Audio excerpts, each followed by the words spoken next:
Hola, bienvenidos. El día de hoy entenderemos por qué en Pereira nadie es forastero, todos somos pereiranos. Empecemos. La presencia de extranjeros como palestinos, sirios y libaneses en Pereira fue uno de los factores que influye en la vocación comercial de la ciudad. Se debe de saber que todas las ciudades del eje cafetero fue Pereira quien recibió mayor migración del cercano oriente. Esto seguramente porque encontraron dos factores significativos que les permitieron echar raíces. De un lado, el ambiente bastante favorable para el comercio por su posición privilegiada que ha tenido. Y además, no hubo ninguna hostilidad por parte de los pequeños comerciantes antioqueños, que miraban la actividad de a quienes llamaban turcos por la competencia que realizaban en el campo comercial, aunque también de alguna manera sea por las convicciones religiosas no católicas.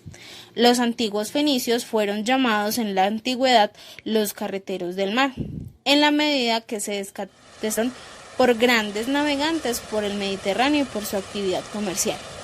La llegada de estos inmigrantes, según los pocos datos que hay, llegaron a finales del siglo XIX y a comienzos del siglo XX. Esto sucede por la situación de gobierno de sus países, ya que no eran las mejores, y por esa época hubo una fuerte inmigración, sobre todo a los países de Norteamérica y Suramérica. A Colombia fueron pocos los que llegaron, pero estos se establecieron en varios puntos del país, Costa Atlántica, Ocaña y Pereira. Dato curioso, en Ocaña despertaron una fuerte resistencia por parte de pequeños comerciantes. Esto lo afirma el periódico de la ciudad de aquella época.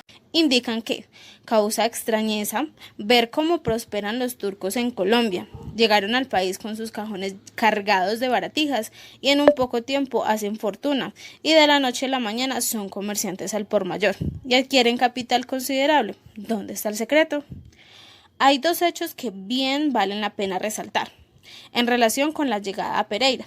El primero tiene que ver con la llegada a Cartago, destino preferido por muchos de los sirios y libaneses que llegaron por Buenaventura a finales del siglo XIX. No podemos olvidar que Cartago fue a lo largo del siglo XIX la ciudad más importante del norte del estado del Cauca, que llegaba hasta Villa María, en las puertas de Manizales, la cual dependía de ese entonces de Antioquia.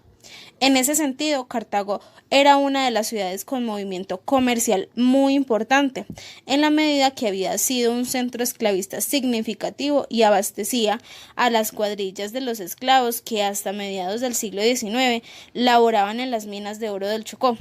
Pero, por lo mismo, cuando se decretan a mediados del siglo la abolición de la esclavitud, el oro deja de ser principal renglón de explotación a comienzos del siglo XX. Cartago pasaba a ser un segundo plano y las ciudades del eje cafetero comenzarían a tener mayor protagonismo por la influencia de la mano de obra y de las capitales debido a la intensificación de la producción y exportación del café.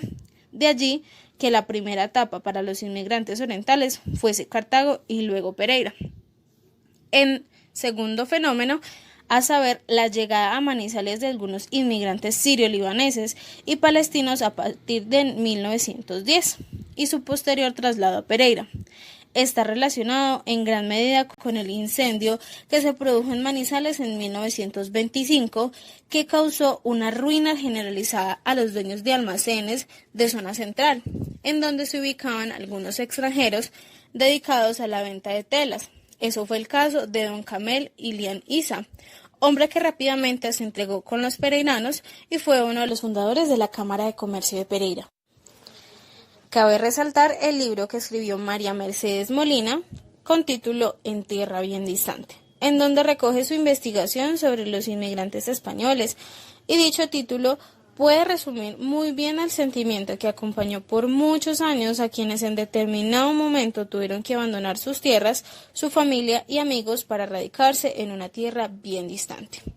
Las dificultades económicas, de comunicación, así como la paulatina adaptación a una comida diferente y a una manera de ser y de actuar tan distinta, tuvieron que ser muchas. En entrevista concedida por Eduardo Ilián Cronfli a María Mercedes Molina, se retrata muy bien la angustia cotidiana de estos inmigrantes, los abuelitos que a veces se encerraban a llorar de tristeza y de soledad en la que vivían.